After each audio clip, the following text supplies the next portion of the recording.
Você está ouvindo o ABC Cast, o podcast do ABC. Informação, inovação e conexão com a região metropolitana de São Paulo. ABC Cast, conectando você com informação de qualidade.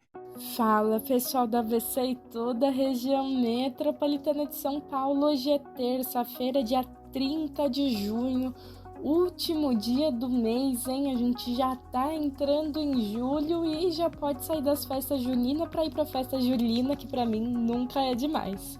E lembrando que por aqui a gente te deixa muito bem informado sobre tudo que tá rolando, seja aqui no ABC do ladinho de casa, em São Paulo, no Brasil ou no mundo inteiro. Então bora lá que ainda tá no segundo dia útil da semana, ainda tem a semana inteira pela frente e o que não falta é assunto. Então, eu sou a Suzana Rezende e divido aqui os mix e as bancadas com ele, João Pedro Melo. Fala, JP. Hello, Su. Olá, pessoal. Um excelente início de noite para ti que ainda tá pela correria, pela janta, enquanto o país inteiro tenta acalmar os nervos do pós-mata-mata da Copa do Mundo. A gente segue de olho nos lances decisivos, não só dos gramados, mas também da economia, de Brasília e trazendo aquele contexto que impacta direto na tua vida. Além disso, tem um anúncio do governo sobre o fim do desconto para gasolina e diesel. E a gente ainda fala sobre o Kassab, que será vice de Caiado em meio à disputa interna da direita. Então, por aqui, tu já sabe como funciona. É informação direta, contexto e análise para deixar o cenário muito mais nítido. Então, bora ajustar o volume do café e do fone, porque o ABCcast já tá começando. É isso aí, e a gente abre a nossa terça-feira sobre esse assunto, falando sobre Copa e sobre quem a gente vai encarar aí nas oitavas. Então olha só, ouvinte, porque o próximo adversário do Brasil na Copa do Mundo está oficialmente definido e olha, não vai ser fácil. No domingo, às 5 horas da tarde, em Nova Jersey, a seleção brasileira vai ter que encarar a Noruega para passar das oitavas de final. E os nórdicos garantiram a vaga nessa terça-feira, hoje mesmo, após vencerem a Costa do Marfim por 2-1, com um gol chorado do Haaland. E tudo isso que escorou um cruzamento nos minutos finais da partida que selou a classificação europeia. E o confronto traz um peso histórico gigante para a seleção. Para avançar às quartas, o Brasil terá de quebrar um tabu incômodo. A Noruega é uma das raras seleções que a equipe verde-amarela nunca conseguiu vencer na história. Desde 1988 foram 4 jogos, somando 2 empates e 2 derrotas, incluindo o amargo 2-1 na fase de grupos da Copa do Mundo de 1998 na França. Além disso, o duelo marca o reencontro entre o atacante Haaland e o zagueiro brasileiro Gabriel Magalhães, que já carregam uma rivalidade intensa no campeonato inglês. Para piorar o cenário, o Brasil tá com um desfalque de peso, viu? Os exames de imagem confirmaram nessa terça-feira uma lesão muscular na coxa esquerda do meia Lucas Paquetá. E a CBF não divulgou o grau exato do estiramento, mas cravou que o camisa 20 está fora do jogo das oitavas.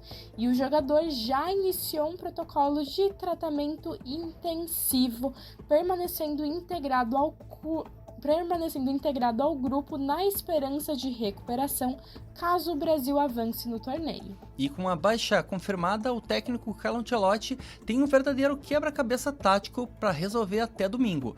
O comandante avalia opções para não desequilibrar o setor defensivo, já que Casimiro está pendurado com cartão amarelo. A disputa pela vaga aberta no meio-campo coloca na mesa nomes como o volante Danilo Santos para fortalecer a marcação ou até a entrada do atacante Martinelli, recuado na armação, caso a comissão técnica opte por manter a postura altamente ofensiva que salvou o time nos acréscimos contra o Japão. Rissu e ouvintes, a perda do Paquetá é quase um baque.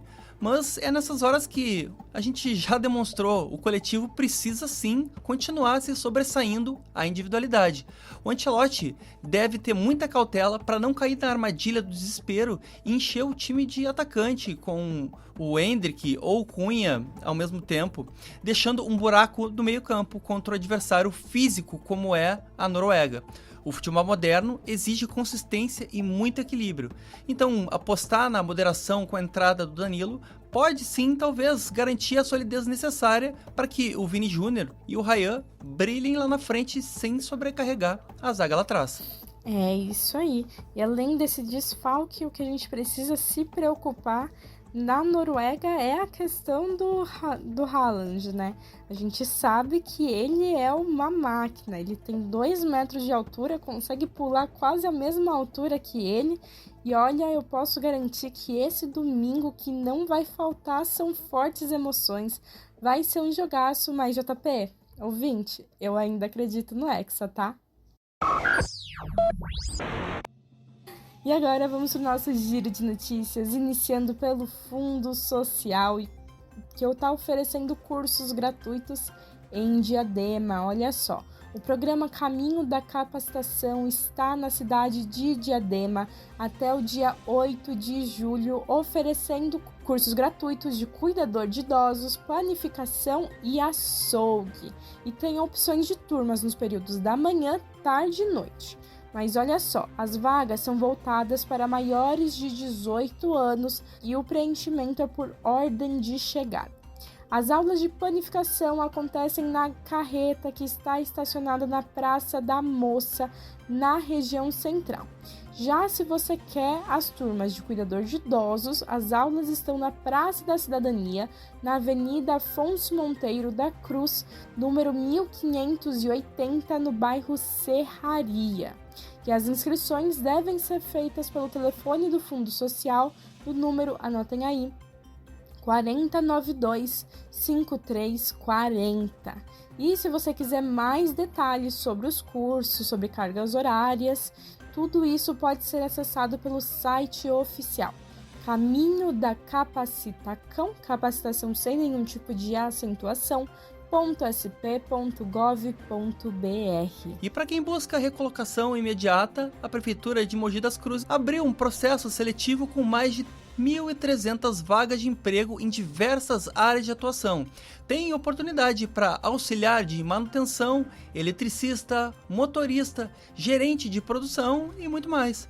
E para acessar a lista completa de cargos, descobrir os salários e cadastrar o seu currículo sem sair de casa, o processo é bem simples. Você pode buscar pelo seguinte endereço, então anota aí, é mogiconectaemprego.mogidascruzes.sp.gov.br. É isso aí, para fechar o nosso giro, vamos falar sobre vagas de emprego abertas pela Prefeitura de Mauá. Olha só, a Casa do Trabalhador da Prefeitura de Mauá está com 111 vagas de emprego abertas e são para diversas áreas, viu?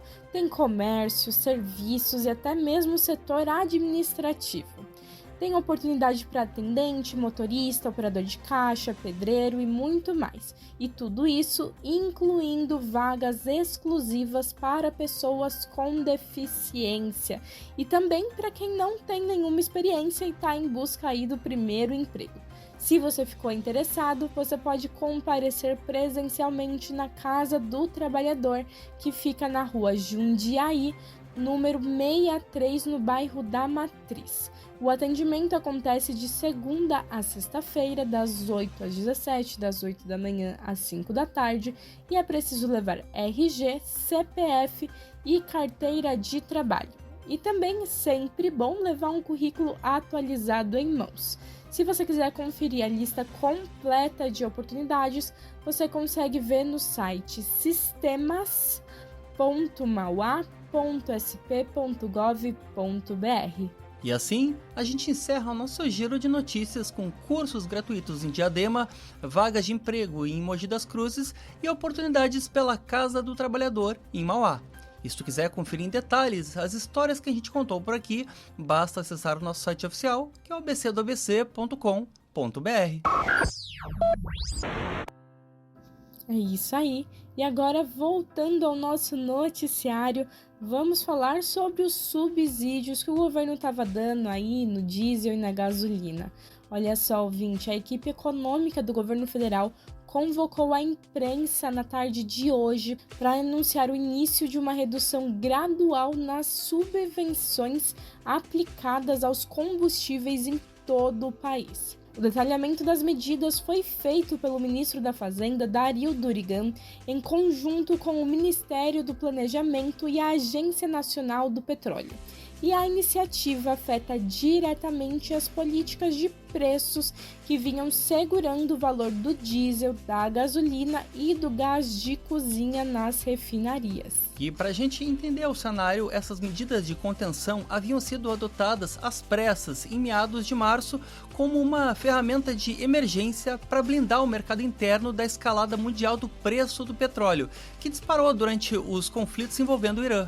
Agora, com a recente assinatura do acordo de cessar-fogo entre os Estados Unidos e o governo iraniano, a cotação do barril de petróleo voltou a cair no mercado internacional, dando margem para que o governo brasileiro possa retirar esses subsídios. E durante o período de emergência, os benefícios federais garantiram alívios significativos nas bombas e nas gôndolas. O desconto chegou a representar R$ 1,47 por litro no caso do diesel e um subsídio direto de R$ 11,00 para cada botijão de gás de 13 quilos, beneficiando milhões de famílias. E o governo também estendeu as ajudas, isentando temporariamente tributos fiscais sobre o querosene de aviação, o biodiesel, e implementando um repasse de 44 centavos por litro na gasolina. Agora, a estratégia da Fazenda é fazer o chamado desmame de forma fatiada. A ideia é evitar um tarifaço abrupto que impacte os índices de inflação e o custo logístico do frete nacional. As subvenções que haviam sido prorrogadas por decreto presidencial começarão a ser reduzidas gradativamente ao longo dos próximos meses, até que o Brasil volte a acompanhar integralmente a flutuação normal e os tributos originais do mercado global de energia. Senhores ouvintes, essa retirada dos subsídios é o teste de fogo de uma política econômica responsável, porém humana. O Estado não pode bancar artificialmente o preço dos combustíveis para sempre, sem comprometer a saúde fiscal do país. Mas essa transição precisa ser milimetricamente calculada. Uma retirada gradual protege o trabalhador que depende do diesel para o transporte público e do botijão para poder cozinhar. É a prova que dá para equilibrar as contas públicas com responsabilidade social sem jogar o peso das crises internacionais de maneira exclusiva nas costas das parcelas mais vulneráveis da nossa população.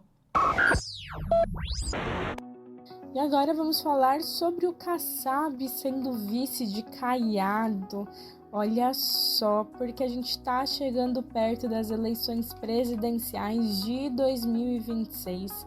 E olha só o que foi anunciado. O presidente nacional do PSD, Gilberto Kassab, será oficialmente o candidato a vice-presidente na chapa pura encabeçada pelo governador de Goiás, Ronaldo Caiado.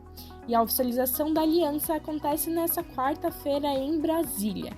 E a decisão isola as tentativas anteriores da sigla de atrair políticos como o governador de Minas, Romeu Zema, que não abriu mão de ser o cabeça-chave em eventuais coligações. No entanto, o anúncio já nasce sobre forte tensão interna.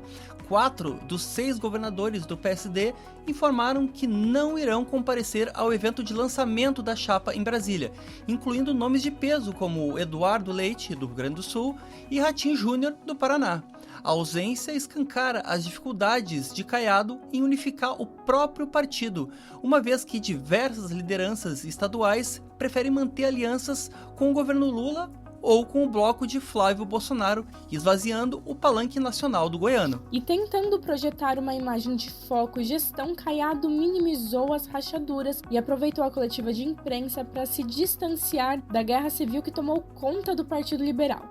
Questionado sobre os constantes atritos públicos entre a ex-primeira-dama Michele Bolsonaro e o senador Flávio Bolsonaro, o goiano chamou a briga de, entre aspas, tititi, e afirmou que se recusa a entrar no mérito, porque esse tipo de picuinha vulgariza a disputa pela presidência da República. Polêmico, hein? E por falar em crise no PL, o clima segue pesado e focando mais em 2030 do que em 26. A disputa pelo espólio político da direita segue rendendo capítulos diários com direito a vídeos polêmicos e boicotes de bancadas conservadoras. Enquanto Flávio tenta adotar um tom conciliador, marcando encontros com lideranças femininas, aliados de Michele esvaziam os eventos e reforçam as trocas de acusações de machismo e falta de apoio. O núcleo central bolsonarista vê as chances eleitorais imediatas se diluírem em favor de um controle partidário a longo prazo. Isso é muito simbólico olhar esse cenário. De um lado, a gente tem o Caiado tentando vestir o terno do adulto na sala, apelando para aquele discurso mais moderado de gestão e de segurança pública, mas ele falha miseravelmente em liderar os próprios correligionários. Do outro lado, o que sobrou da direita conservadora mais extremista está vivendo aquele reality show familiar, trocando farpa e medindo força por puro ego. É uma desidratação institucional profunda. Quando o projeto de poder se baseia exclusivamente no culto a uma única personalidade e essa figura não está mais na mesa, o que sobra é o caos. Ganha a política de boteco desse grande casos de família, como a gente falou por aqui, e perde a discussão real sobre o futuro do Brasil. É, exatamente, JP. O que a gente consegue ver, além da polarização que o Brasil já tá, né? Quando a gente fala da briga ali de Lula, Bolsonaro, a gente vê que a própria direita, né? Os próprios lados partidários também estão polarizados, né? Então, de um lado, as pessoas querem se aliar ao Flávio, do outro não querem nem tocar no assunto. E muitas vezes, por falta de novas alianças, acabam fazendo uma chapa pura, que é o que vai acontecer aqui nesse caso. E acaba que essas eleições presidenciais estão se tornando uma caixinha de surpresa onde a gente não sabe qual que vai ser o próximo passo de tudo isso. E a gente fica aqui no meio só observando e vendo em quem que a gente vai apostar as nossas fichinhas no final do ano. E agora a gente sai do noticiário para o nosso quadro O Quem Disse Isso.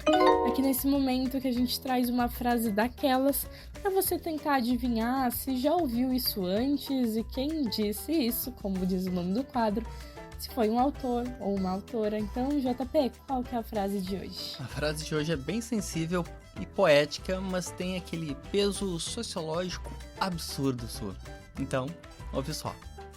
O futebol não é apenas um jogo. É uma catarse coletiva onde o brasileiro se reconhece.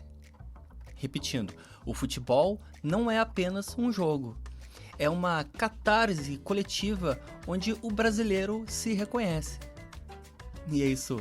Tem como adivinhar quem é o dono dessa reflexão ou a dona?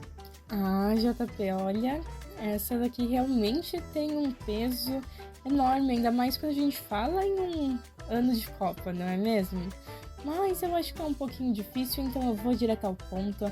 Essa frase não poderia ser de outra pessoa, né? É da escritora e jornalista Clarice Lispector.